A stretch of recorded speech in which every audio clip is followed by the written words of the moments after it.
Hello everybody, welcome to Blue Marble Science. Globebusters and Jeranism came up with some Olympic level stupid for us yesterday, and it shouldn't go unnoticed.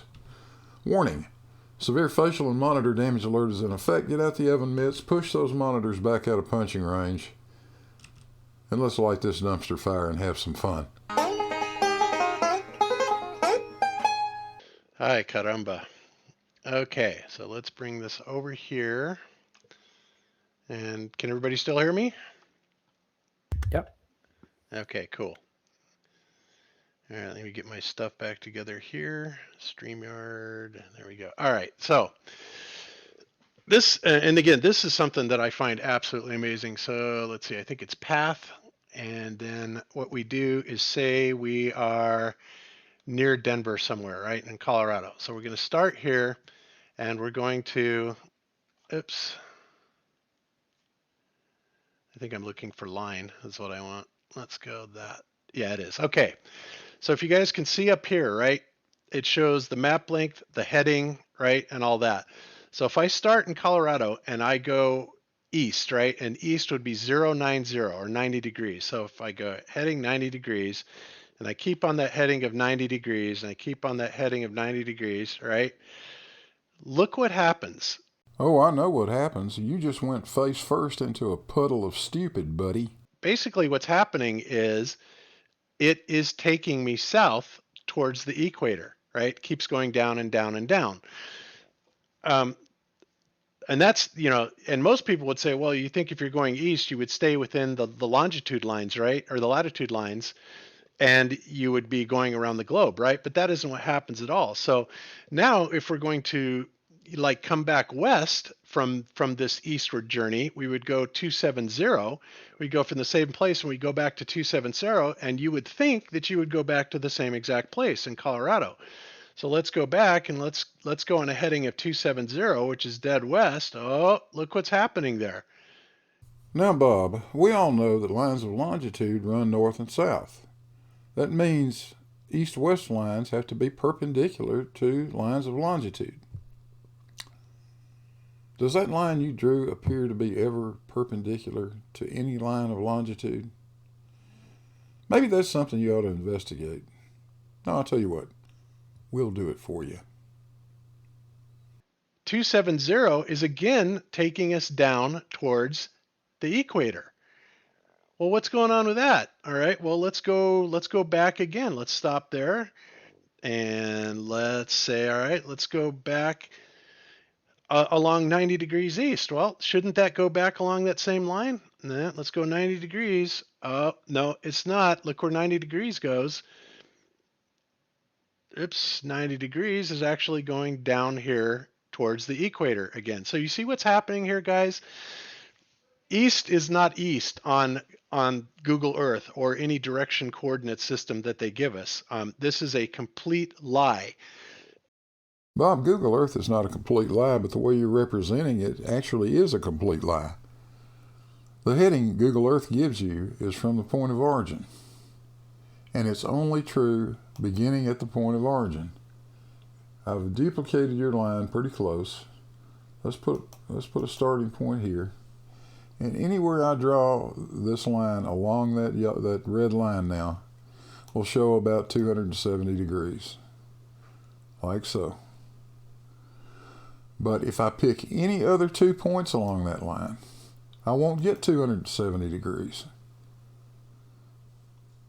Let's pick a point here.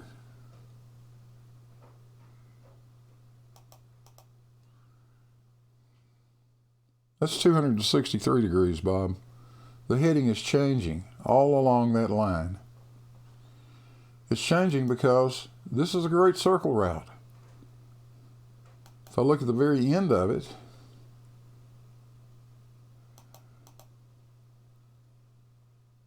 you're at 255 degrees. There's a reason for that, Bob. These lines of longitude are not parallel with each other.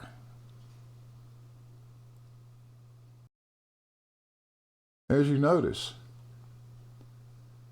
as this line crosses these lines of longitude, the angle changes more and more and more. when we're over here close to the destination, that is nowhere close to a 90-degree angle, yet we know the compass is going to point along that line of longitude to the North Pole.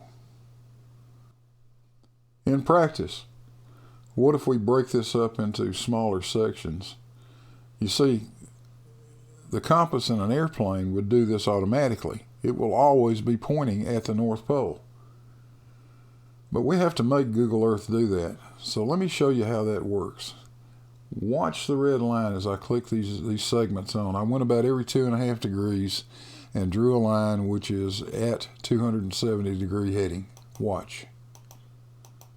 And you'll see that when you do that, the line simply follows the latitude. There's nothing mysterious about it, Bob. This is the surface of a sphere. It's not a flat pancake. And this is one of the most eye-opening, revealing things that I think I have ever seen. And I don't know, how, Jaron, you decided to come up with this that one day, but this was a gold mine find. By the way, Bob, a gold mine is a hole in the ground with a lyre at the bottom of it. So are you there, Jaron, or did you get locked out? Uh-oh.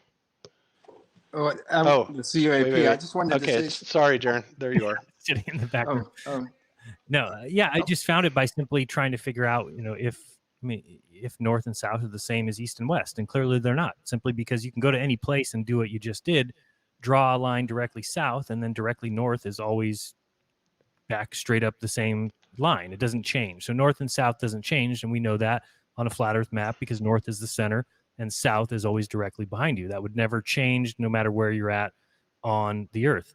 But east and west do change. And this is where people are confused. Everyone who believes in the globe doesn't even believe that east and west are circles. They think that you could just walk in a straight line and you'd come back to where you started from if you walked east, but it's not the case. And then if you take all those lines and draw them 90 degrees, they're all pointing at the equator. So, of course, if the sun is at its medium position coming up over the equator, then everywhere on Earth, everybody's looking east. That's because east is that direction. Now, again, if you zoom in super close to where that line is being drawn, it's indecipherable for somebody on the ground. Or for somebody that has one of these, because if you align this thing with north and you walk either west or east, accounting for magnetic declination as you go, you will end up where you started after circling this sphere that we live on. Wow. Thanks for watching, folks. And you guys remember, when we say how stupid can you be, that isn't a challenge, that's a question. Hey, don't forget to like and subscribe. I want to say a special thanks to the patrons and the people who have contributed to the Cavendish program on PayPal. I really appreciate it. And with that, I guess we'll catch you guys on the next one.